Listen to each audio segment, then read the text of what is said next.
Amado Padre, gracias te damos por un día más que nos regalas, Señor. Queremos poner este tiempo en tus manos y te doy las gracias, Señor, por permitirnos leer tu palabra y poder tratar de escudriñarla para ver cómo la aplicamos en nuestras vidas. Te doy gracias, Papito lindo, por cada oyente y quedamos en tus manos. En el nombre de Jesús, amén y amén. Muy buenos días a todos, estamos saludándoles desde mi tiempo con Dios, devocional que hacemos desde su comunidad cristiana La Roca de Betel. Venimos leyendo el Evangelio de Juan y hoy nos corresponde leer el capítulo 12, pero lo vamos a leer en dos fracciones. Hoy vamos a leer del 1 al 19. Jesús es ungido en Betania. 6 días antes de que comenzara la celebración de la Pascua, Jesús llegó a Betania, a la casa de Lázaro, el hombre a quien él había resucitado. Prepararon una cena en honor de Jesús. Marta servía y Lázaro estaba entre los que comían con él. Entonces María tomó un frasco con casi medio litro de un costoso perfume preparado con esencia de nardo. Le ungió los pies a Jesús y lo secó con sus propios cabellos. La casa se llenó de la fragancia del perfume. Sin embargo, Judas Iscariote, el discípulo que pronto lo traicionaría, dijo: ese perfume valía el salario de un año. Hubiera sido mejor venderlo para dar el dinero a los pobres. No es que a Judas le importaran los pobres, en verdad era un ladrón y como estaba a cargo del dinero de los discípulos, a menudo robaba una parte de él. Jesús respondió: déjala en paz, esto lo hizo en preparación para mi entierro. Siempre habrá pobres entre ustedes, pero a mí no siempre me tendrán. Cuando toda la gente se enteró de que Jesús había llegado, corrieron en masa para verlo a él y también a Lázaro, el hombre al que Jesús había resucitado de los muertos. Entonces los principales sacerdotes decidieron matar a Lázaro también, ya que a causa de él mucha gente los había abandonado a ellos y ahora creían en Jesús. Entrada triunfal de Jesús. Al día siguiente, la noticia de que Jesús iba camino a Jerusalén corrió por toda la ciudad. Una gran multitud de visitantes que habían venido para la Pascua tomaron ramas de palmera y salieron al camino para recibirlo. Gritaban: alabado sea Dios, bendiciones al que viene en el nombre del Señor. ¡Viva el Rey de Israel! Jesús encontró un burrito y se montó en él. Así se cumplió la profecía que dice: no temas, pueblo de Jerusalén. Mira, tu rey ya viene montado en la cría de una burra. Sus discípulos no entendieron en ese momento que se trataba del cumplimiento de la profecía. Solo después de que Jesús entró en su gloria, se acordaron de lo sucedido y se dieron cuenta de que esas cosas se habían escrito acerca de él. Muchos de la multitud habían estado presentes cuando Jesús llamó a Lázaro de la tumba y lo resucitó de los muertos, y se lo habían contado a otros. Por eso tantos salieron a recibir a Jesús, porque habían oído de esa señal milagrosa. Entonces los fariseos se dijeron unos a otros: ya no hay nada que podamos hacer. Miren, todo el mundo se va tras él. Bueno, con esto termina la primera parte del Evangelio de Juan en el capítulo 12. Y mire que 6 días antes de que comenzara la celebración de la Pascua, Jesús llegó a Betania. Ahí llegó supuestamente a la casa de Lázaro, el hombre a quien había resucitado. Lázaro era amigo personal del Señor, igual que su hermana María y su otra hermana Marta. Lo que aquí dice es que era la casa de Lázaro. En los evangelios en los otros evangelios se menciona la casa de Simón el leproso, en otras se menciona la casa de Simón el fariseo y pues hay como cierta discrepancia en esto, pero no hay ninguna porque Dios es exacto y la palabra es veraz. Lo que se cree, los estudiosos, los eruditos piensan de que esa era la casa de Marta y que Simón era su esposo. ¿Por qué? Porque dice que prepararon una cena en honor a Jesús y Marta servía.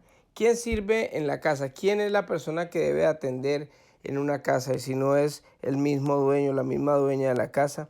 Y entonces por eso se piensa de que esa era la casa de Marta y Simón, que era de pronto también parte del ministerio, y quién sabe si él había tenido lepra. Entonces, no es que se contradiga, sino que simplemente son datos que están todos ahí entreverados, pero nosotros creemos que la palabra de Dios es veraz. Y lo más importante es el contexto. Dice que estaban ahí y cuando llegó María tomó un frasco un perfume costosísimo. Dice que ese perfume costaba más o menos el salario de una persona, de un asalariado por un año. Si hablamos en dólares canadienses, más o menos sería un promedio de $20,000 de lo que costaba este perfume. Y entonces ella agarró y se lo echó a los pies al Señor y lo enjuagaba con su cabello, se desataba el cabello. Muy pocas mujeres hacían esto de mostrar su cabello, y ella en ese momento, posiblemente por la gratitud que ella tenía, porque Jesús le había perdonado sus pecados, porque le había dado una nueva vida, porque de pronto le había también resucitado a su hermano, y ella estaba muy agradecida con el Señor. Pero vemos cómo ella se humilla, se va hasta los pies del Señor, se los unge con sus propios cabellos, con sus lágrimas, y hace algo que muy pocas personas hicieron. Por eso esto se menciona en los evangelios, en la palabra de Dios, quedó marcado esto, porque ella estaba haciendo algo honroso al Señor, porque el Señor hace muchas cosas. Y mire que esto nos sirve a nosotros de experiencia, porque a veces a nosotros nos da vergüenza hacer cosas para Dios, o a veces nos detiene muchas cosas, el qué dirán, o de pronto el valor de las cosas. Cuando ella estaba agradecida, ella reconocía que Jesús es Dios y que Él se merece todo lo que tenemos, porque la verdad es que simplemente nosotros el día que nos muramos, pues vamos a irnos a una eternidad, y todo lo que tenemos se va a quedar aquí y nada nos vamos a llevar. Así que lo que nos pertenece es para el Señor, y eso es lo que demuestra con humildad esta mujer, que nos da una enseñanza muy grande. Más sin embargo, Judas el Iscariote, discípulo del Señor, el que lo traicionaría, empezó a criticar a esta mujer. Y mire lo que es la religión.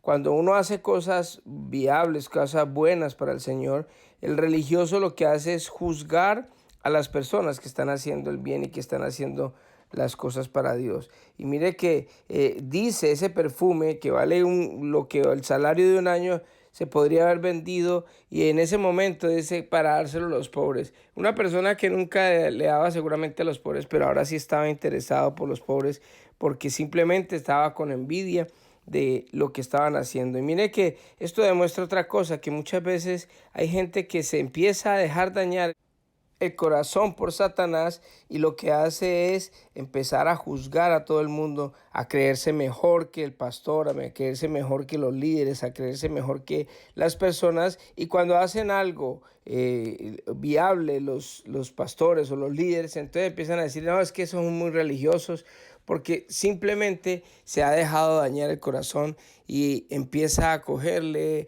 rabia a su líder, empieza a juzgar, empieza a ver todo malo. Todo lo que hacen y todo lo que pasa en la iglesia es malo, porque ya simplemente ha dejado que Satanás dañe su corazón. Entonces, ¿qué es lo que pasa?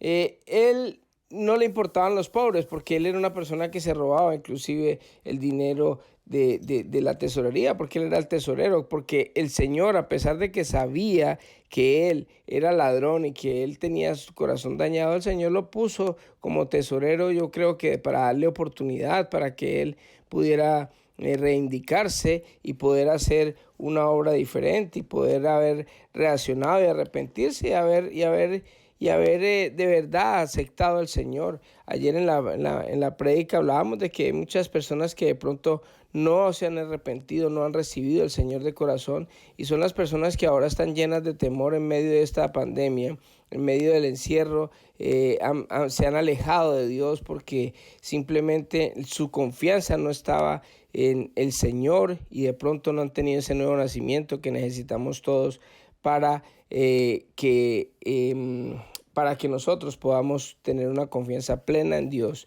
y saber de la transformación que nos ha dado el Espíritu Santo, que nos da poder y dominio propio y amor para poder salir adelante en cualquier situación. El Señor le dice, hombre, ¿por qué se ofusca por eso? Debería darle vergüenza, porque siempre habrá pobres entre ustedes, pero a mí no siempre me tendrás.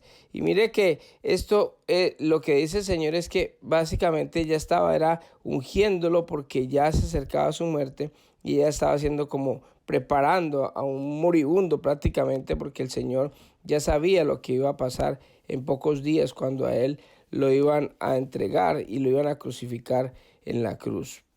Después dice que los principales sacerdotes empezaron a pensar en matar a Lázaro también. Imagínense, o sea, había resucitado a Lázaro, había el Señor hecho cosas buenas y lo que ellos pensaban era también no solamente matar al Señor, sino a Lázaro, como para que no quedara evidencia de que Dios era o Jesucristo era el Mesías, el que estaban esperando.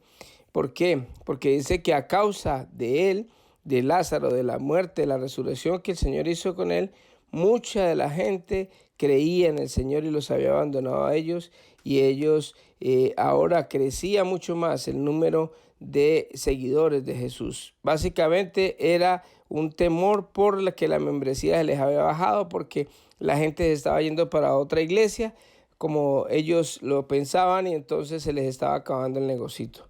Después viene la entrada triunfal del Señor, porque el Señor al día siguiente dice que camino a Jerusalén corrió a la ciudad y una gran multitud de visitantes que habían venido a la Pascua, vinieron y colocaron ramas de palmeras que salieron al camino para recibirlo y gritaban, alabado sea Dios, bendiciones al que viene en el nombre del Señor, viva el Rey de Israel. Mire que ahí lo están nombrando como rey, pero el problema de ellos es que ellos están creyendo es que el Señor iba a derrocar el Imperio Romano, y por eso era que ellos estaban haciendo eso, gritando en esa manera de que bien Osana, exclamaban ellos, era una expresión de que significa como salva ahora, salva, o sea, en este momento, porque Osana es eso, es esa exclamación de alabanza adaptada para una expresión hebrea que significaba eso, sálvanos ahora, pero ¿qué?